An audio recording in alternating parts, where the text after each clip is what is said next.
cooperation with the Science Fiction League of America.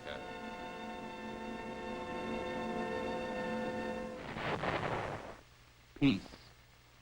But the sound of marching feet continues in Europe. Refugees, millions of them displaced, wandering aimlessly across the war-torn face of Europe, seeking only food to keep alive. Any shelter amongst ruins in which to sleep, anything to clothe little bodies.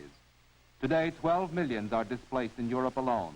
Some ethnical Germans forced to return to a country they never knew because of the shuffling of boundaries, joining the 2 million Germans already unemployed.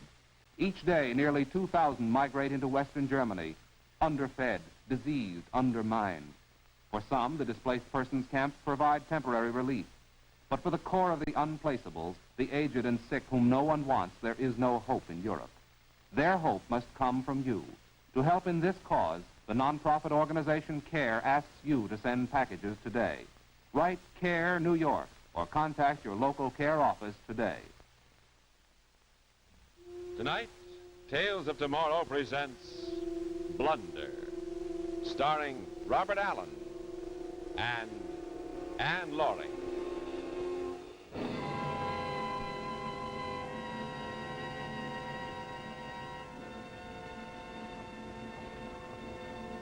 Ladies and gentlemen, this is the Earth. Just as it might look if you were standing on the planet Venus instead of being here in this planetarium. Earth being 25 million miles from Venus, our planet would not look much bigger than a giant. And even at that, there wouldn't be many days on Venus when the atmosphere would let you see as much of it as this. Now, we have had so many questions about what might happen if an atomic explosion got out of hand, or if a comet came swinging our way and made a collision, that we have made an arrangement to let you see how it might look from out in space. Of course, you must understand, this isn't anything that's going to happen. The interesting thing is that it wouldn't look like much at all, even if it did happen. Just some light flaring up like this. And perhaps going on that way for a few million years, or maybe just scattering off into gas in no time at all. The mathematical odds against a comet or a wild star swinging into the Earth's orbit are enormous. And of course, there isn't any human being foolish enough to touch off anything that might get all the way out of control, even with the A-bomb and the H-bomb. No, scientists believe that the end of the world, when it comes, will be a natural one, not man-made. And it will not come for a matter of some 15 billion years. So I suppose we can all just sit back and relax. Of course, there isn't any human being foolish enough.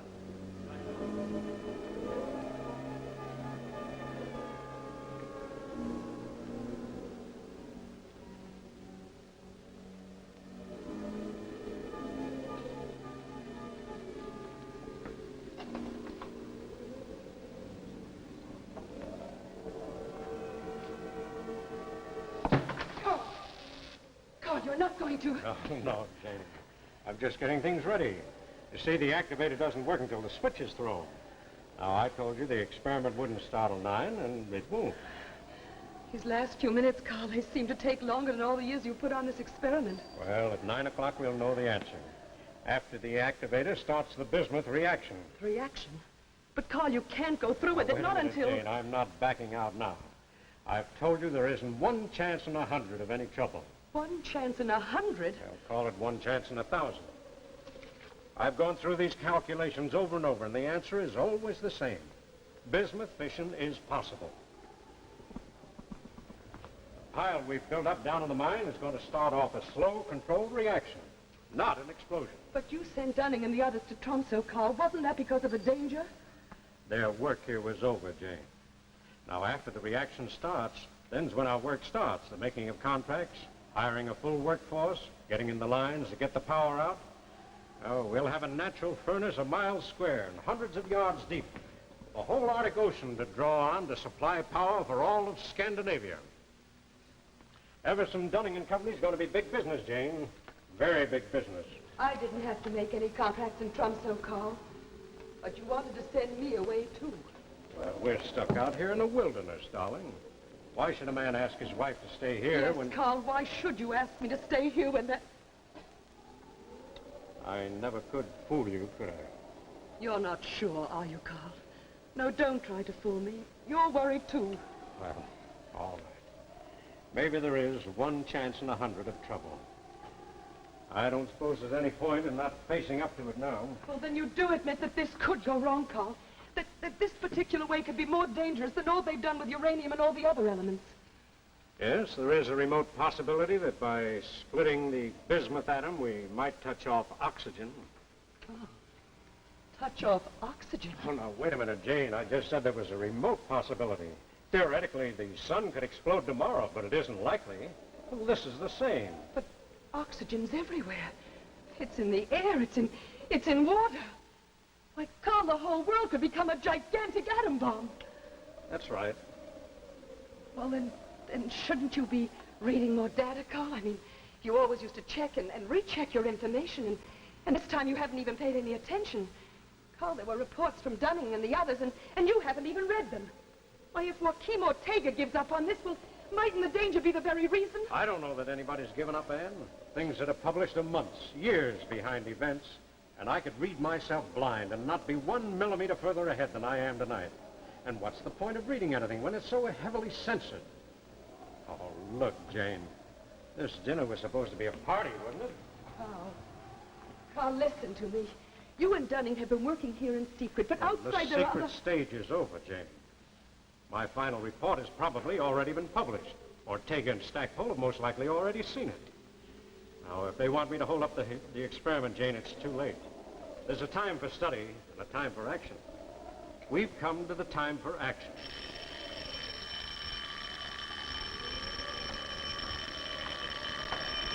Running at Tromso, calling Carl Everton. Hello. Hello, here. This is Carl. What is it? Carl, are you still holding to the schedule? All set. It goes off at 9. The thing is, someone's been trying to get through on the phone from London. I'm not sure what it's about. I can't take any messages now, Hugh. This is important, Carl. I'll get in touch with you when it's over. I'll be busy till then, so don't try to call me back. Carl, listen to me. You've got to...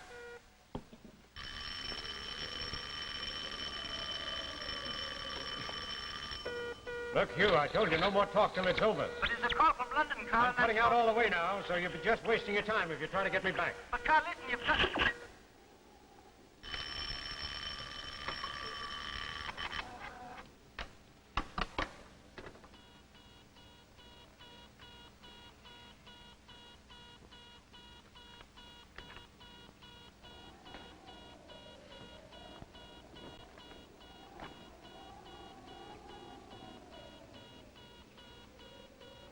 Well, here's to the fission of an element they said could never be split.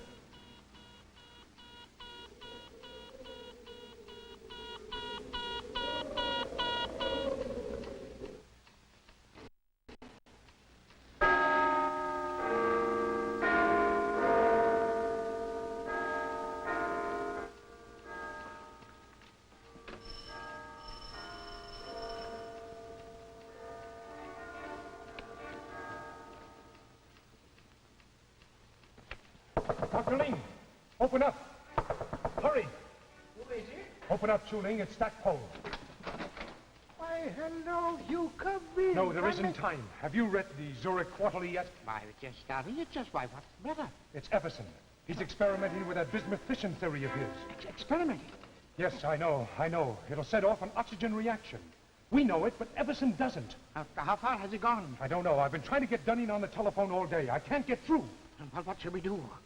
I've chartered a plane. We've got exactly 10 minutes to get to the airport. Wait till I get my coat. Good. I'll get a cab. The cabby! Cabby, here! Cabby! Wait, Stackpole! Wait, I'm coming!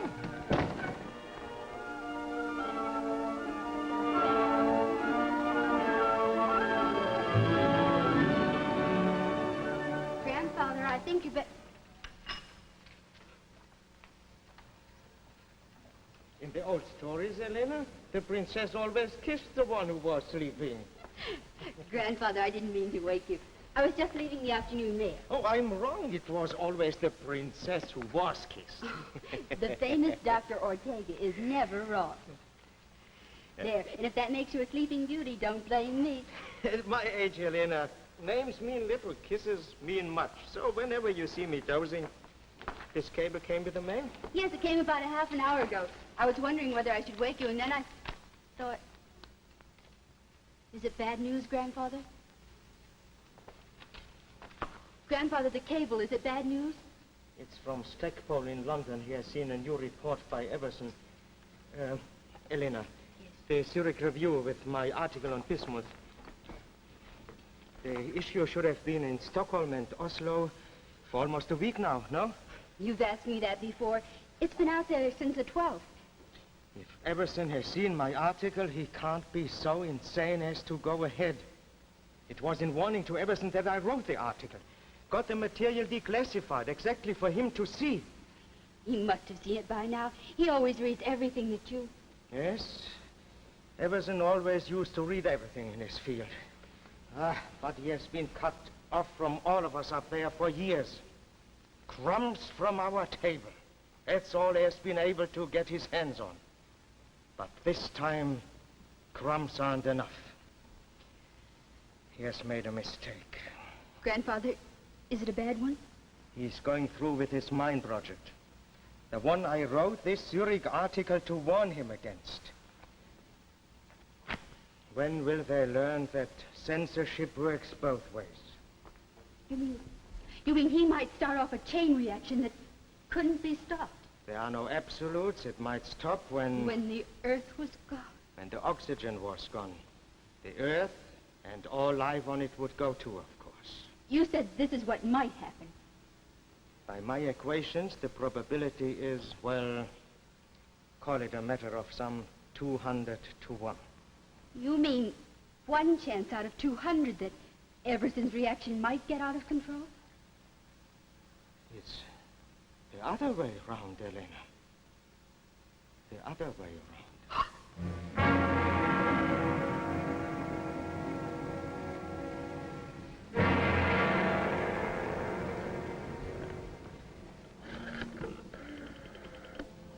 Operator, this is Joachim Ortega calling.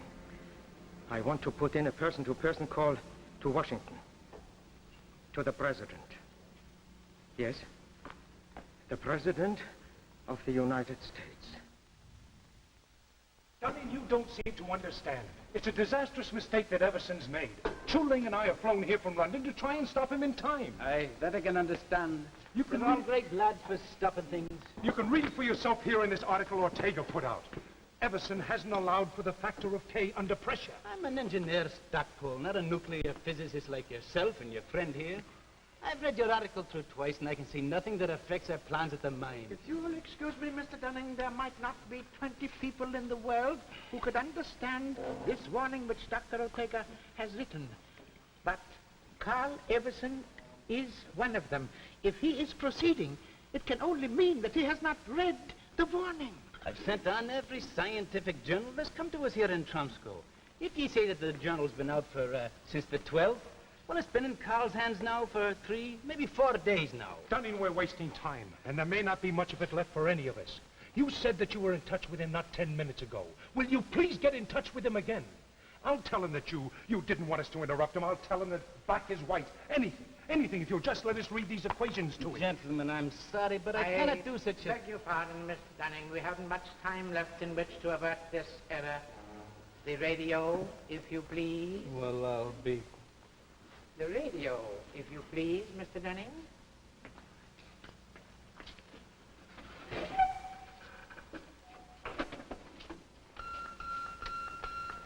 Dunning at Tromsø, calling Carl Everson. Dunning at Tromsø, calling Carl Everson. I can tell you now there's not a chance till after the test. What time is it scheduled for? 9 o'clock tonight, but Carl said he was cutting out his receiver till afterward. Look, Dunning this may be only an outside chance, Calling but Carl it doesn't Everson. need both of us. You can talk to Everson if Dunning raises him. Dunning at How about you, Jeff? Well, I've made arrangements with the Calling Norwegian Carl Home Everson. Minister to let me have a plane to get through to the mine, and paratroopers to make the drop in case we can't land. You stick on here and, well, just wish me luck, will you? I wish you lots of luck, Jeff. Goodbye. Calling Carl Everson. Dunning at Tromsø. Calling Carl Everson. Dunning at Tromsø. Calling Carl Everson.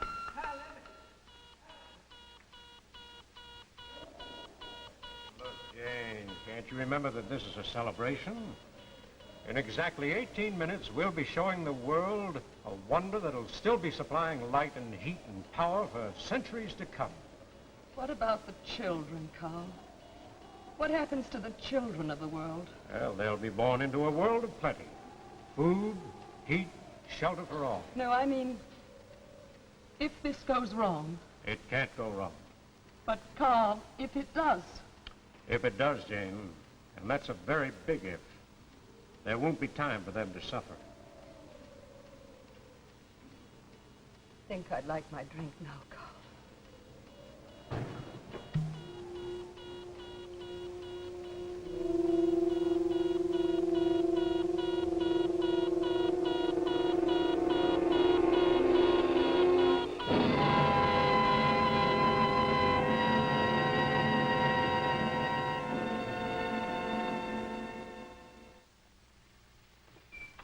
Oh, hello, dear. Have a good day? Payday is always a good day, sweetheart. By the way, there was another defense bond in the pay envelope. Here, add this one to the pile. You've certainly saved a lot since you joined the payroll savings plan. I'll say.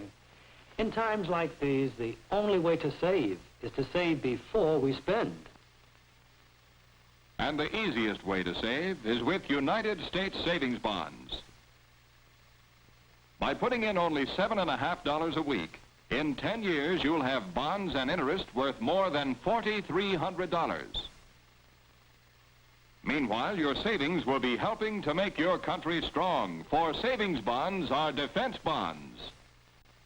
Sign up for bonds where you work or bank. Defense is your job. Buy defense bonds.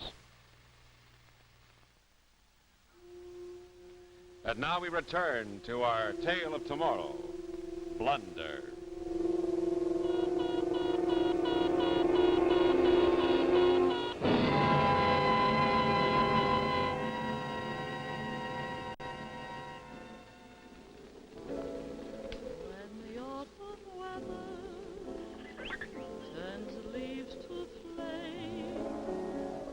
One hasn't got time for the waiting game. Oh, the days dwindle down to a precious few. September, November, and these few precious days I'll spend with you. These precious days I'll spend. We interrupt this program to relay an urgent warning to Carl Everson. To Carl Everson, to Carl Everson. Dr. Ortega of America asks you to hold off until he can talk with you. Don't start the reaction. Hold off and call Tromso. Dr. Ortega asks you to hold off and call Tromso.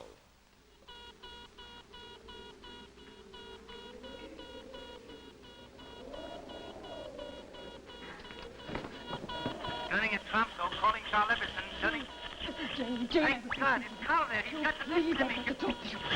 Now, look, Jane, I didn't want you to stay on, but since you're here, remember you're just as responsible for this project as all of us. We've got to go through with it. I'm scared, Carl. Carl, I'm scared.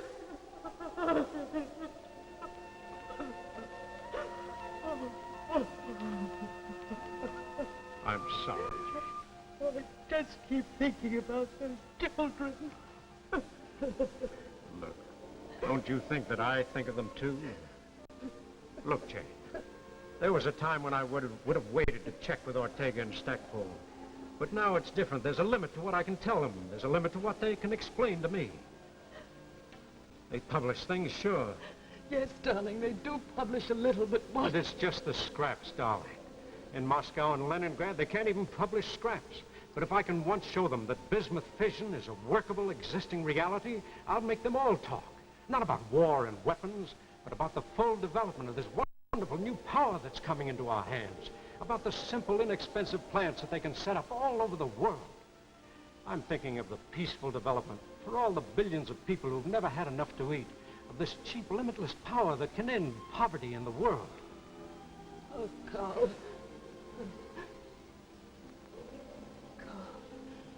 Carl, that's a wonderful dream. But the responsibility, do you have the right to take that on yourself?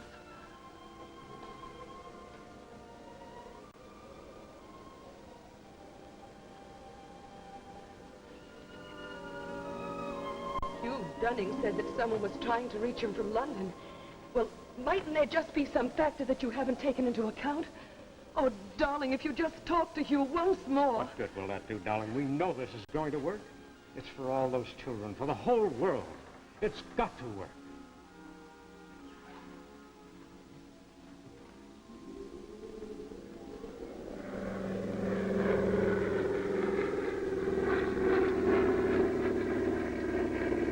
We're over the coast again, Mr. Stackpole. It'll be a few moments now. Does the pilot know his way from here? Yes, we've trained over this area. 15 or 16 kilometers, we'll be able to see the mine buildings. Good. And you might say a prayer that there'll be some buildings left to see. Carl Everson. This is Jeff Stackpole. Calling Carl Everson. Jeff Stackpole calling Carl Everson. Ortega says, don't set off the reaction. You're forgetting a factor of K. You're forgetting a factor of... There's something wrong with the radio. Wait a minute. Oh, yes, here he is. You got it? Carl Everson. This is Jeff Stackpole. Coming in on a plane. We'll be in over the mine within minutes. We'll land by paratroop in the open spaces just north of you. Carl Everson, this is Jeff Stackpole. Stackpole calling Carl Everson. Stackpole calling Carl Everson. Stackpole calling Carl Everson. They haven't. Well, please have them keep trying. Yes, it's top priority and very urgent. Thank you.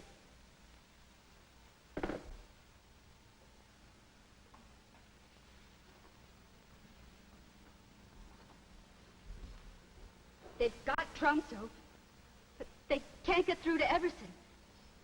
Chuling's there with Dunning, but they can't get Everson to answer. Stockpole's gone in by plane. He should be dropping to him within minutes. Good. My dear, I think you are in trouble. You think I... It's your move, and I suspect you are going to lose at least the bishop.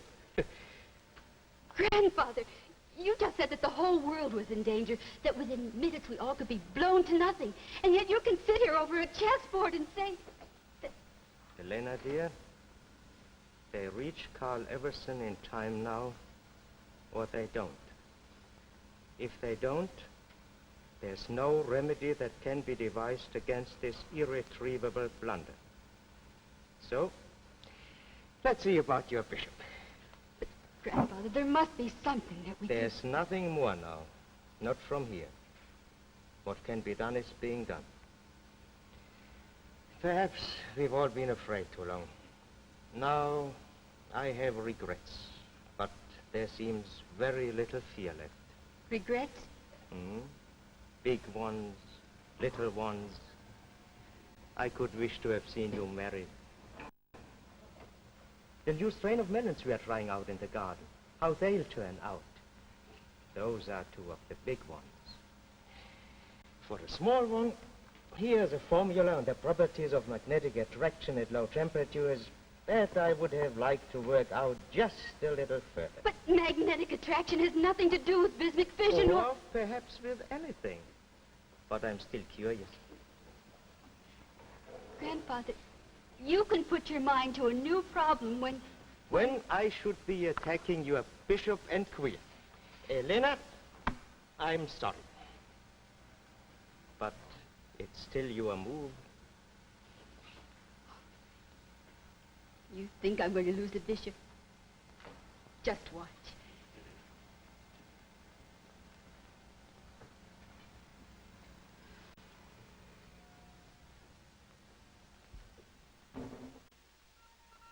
Urgent warning to Carl Everson. Urgent warning to Carl Everson. Don't touch off the reaction. Don't touch off the reaction if you see or hear a plane approaching. That is Stackpole trying to help you. Urgent warning to Carl Everson. Dr. Ortega says you're wrong, absolutely, positively wrong. Urgent warning to Carl Everson. Urgent warning to Carl Everson. Calling Carl Everson. Stackpole calling Carl Everson. Jump.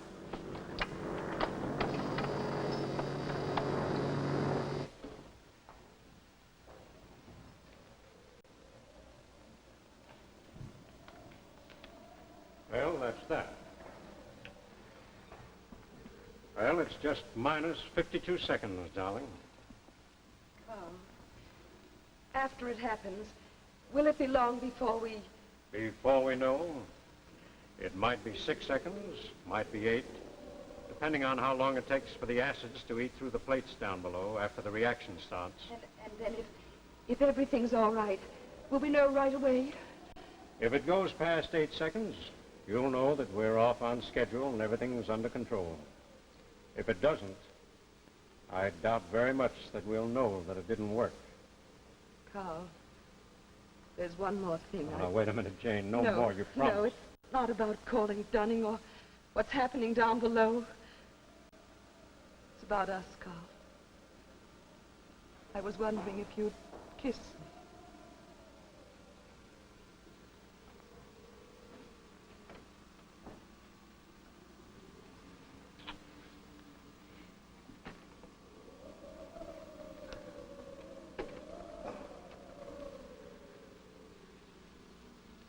Jane, if you say now that I shouldn't... No. I'm ready now.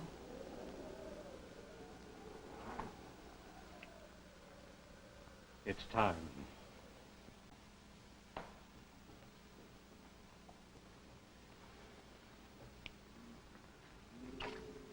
Well, here's to the future. To the future, Carl. Whatever it brings.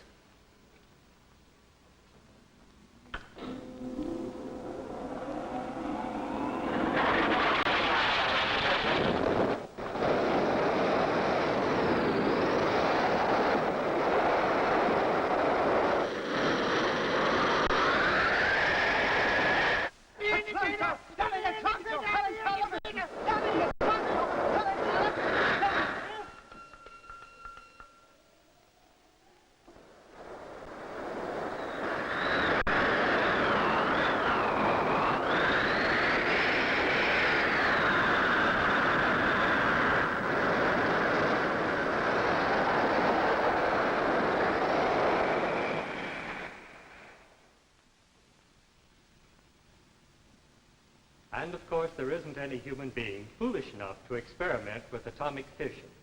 Our scientists know exactly what they are doing. There isn't a possible chance of a blunder.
Tune in next week at this same time when Tales of Tomorrow will bring into your home an exciting television play, A Child is Crying. Mr. Walter Abel stars in this gripping story of a youngster upon whom depends the security of the United States. Remember Tales of Tomorrow next week at this same time. The preceding program, originally telecast by ABC in New York, has come to you by special video recording. This is ABC, the American Broadcasting Company.